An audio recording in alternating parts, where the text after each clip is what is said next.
Great-grandfather's Chinese. When they came out, he was Chin Amoy. Then they dropped the Chin and became Amoy. And now I'm the generation, I'm a Moy. Yeah. They dropped it. And you're proud of your Chinese heritage? Yeah, I'm very proud of it, yes. Looking at our family history, we just can't find out how many of us actually arrived here on the boats. Because they walked overland from anywhere and everywhere. But they made a major contribution to the gold industry here. Oh, I definitely made a major contribution to the industry here, yes. And of course many of them stayed on in Australia to put that Chinese touch to Australia. Yes, they have, and I think we're all the better for it now. Chinese visitors investigating the gold mining history of their ancestors can often be seen at Sovereign Hill, a replica of a gold mining town.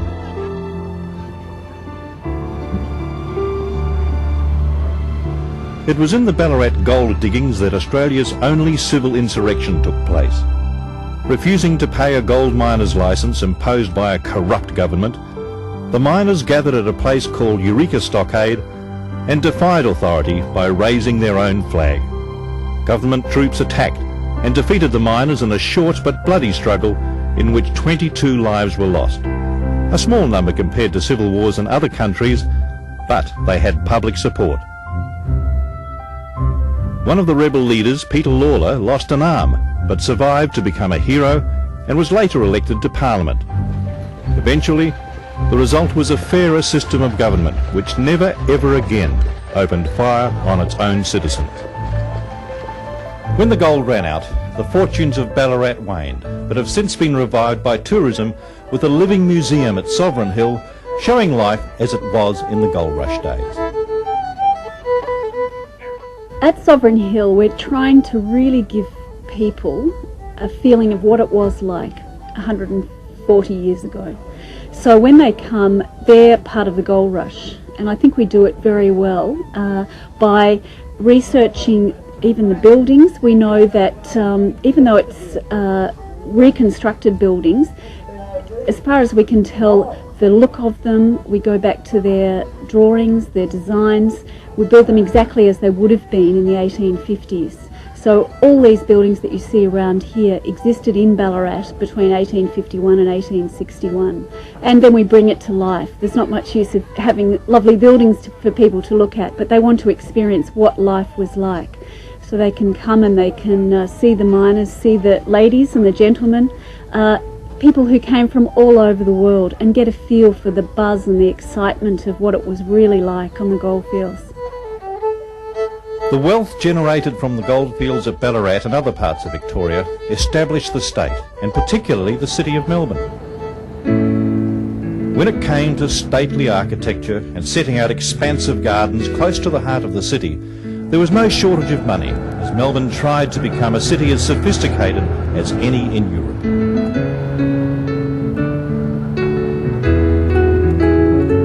Gold still fascinates many Australians. Richard Darby is one of them. Once it's in your blood, it's very, very hard to get rid of it. It's not just the faith, it's just the love of it. You really like looking for it. Oh, it's being down there and digging the gold out, crushing it, the excitement. It's a bit like a fisherman. He doesn't get a fish every day, but he's back there tomorrow. I think gold's the same thing. Now Richard Darby gets his gold by crushing rocks he takes from his nearby underground mine. And visitors can observe this process while staying on his property in replicas of the old miners' cottages. And he lets his guests have a go at panning for gold in the creek which runs through his property.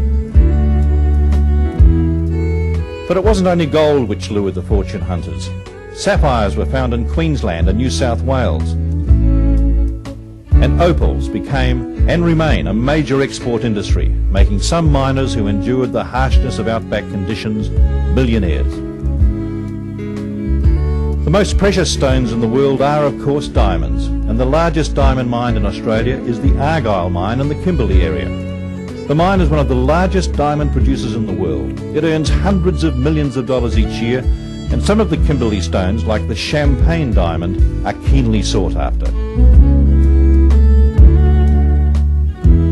On the northwest coast of Western Australia, luggers sailed in search of a unique underwater treasure, pearls. Broome pearls, grown in a species of oyster found only in these waters, became internationally renowned.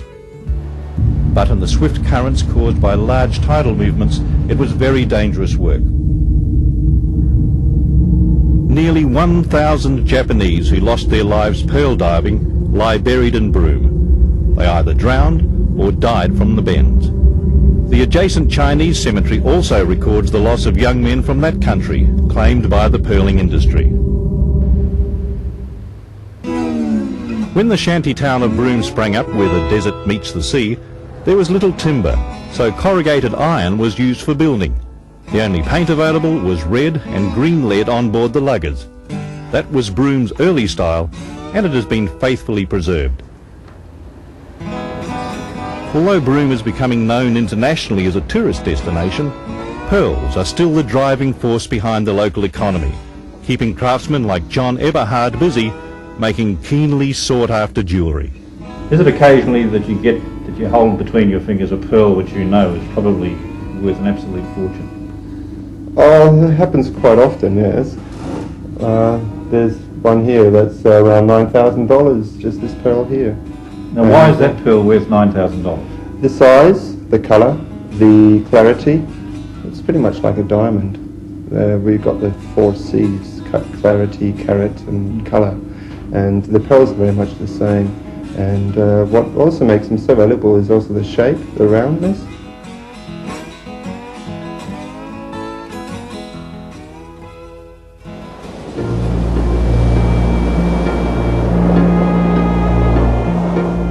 People from all over Asia have been coming to Australia for centuries. The most recent wave flowed from the human tragedy in Cambodia.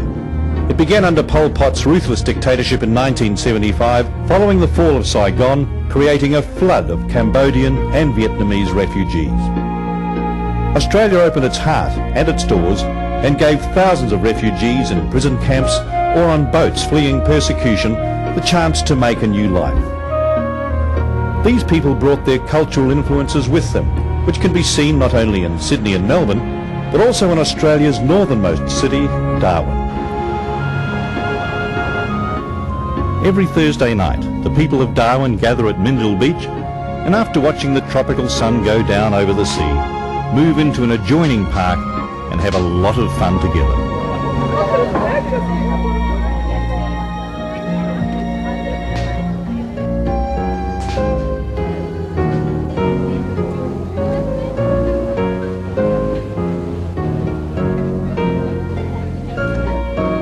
The strong Asian influence can be seen everywhere, but most importantly, side by side with Aussies.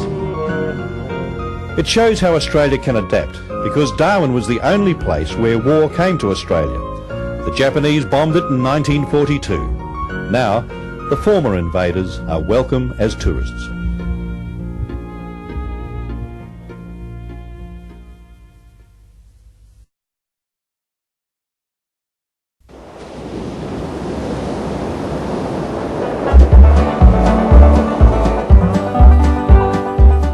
The arrival of the telegraph prompted the South Australian government to plan a line from Adelaide northwards across the continent to link up with an undersea cable to Malaysia, which ran across the world to London.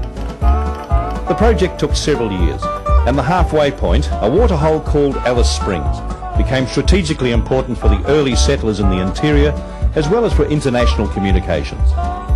The Post and Telegraph office at Alice Springs has been superseded by superior telephone technology, but it's still standing for visitors to understand the importance of the Overland Line, which ended Australia's isolation from the rest of the world. By the end of last century, railway lines had been laid in many parts of Australia, but there was no line linking east and west. Early this century, planning began on a Trans-Australia line. The biggest obstacle was to build and service a track across the vast Nullarbor Desert. Nullarbor is Latin for no trees, and that's an accurate description of a nearly featureless desert landscape where heat and water shortages had to be overcome. The completion of the line created one of the longest rail journeys in the world, from Sydney in New South Wales, through South Australia and across the Nullarbor to Perth. For the first time, freight and passengers could be transported across the continent in days instead of weeks.